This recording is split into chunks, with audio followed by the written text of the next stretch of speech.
बिस्मिल्लाहिर्रहमानिर्रहीम। अस्सलाम वालेकुम वरहमतुल्लाह। और बुध टीवी में आपको खुशामदीद कहता हूँ। आज 29 सितंबर बरोज़ बुध और सफ़र की 22 तारीख़ है। मैं आपके साथ पिछले 24 घंटों में कोरोना केसेस की जो डेली रिपोर्ट है वो शेयर करूँगा।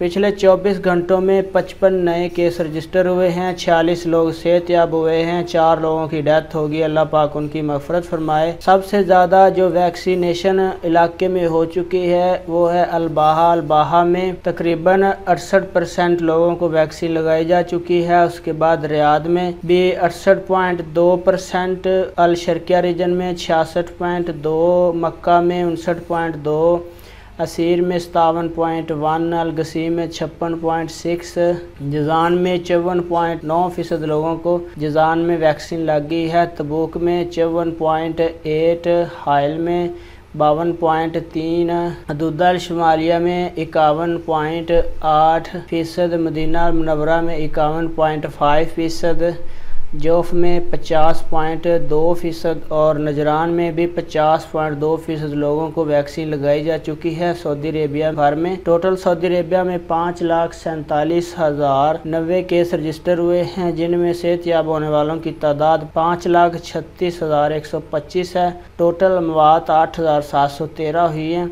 इंतहाई निगहदाश्त में जो मरीज़ हैं उनकी तादाद 224 है। तो ये थी डेली रिपोर्ट पिछले 24 घंटों की। अपना बहुत सारा ख्याल रखिएगा। अस्सलाम वालेकुम वरहमतुल्लाह।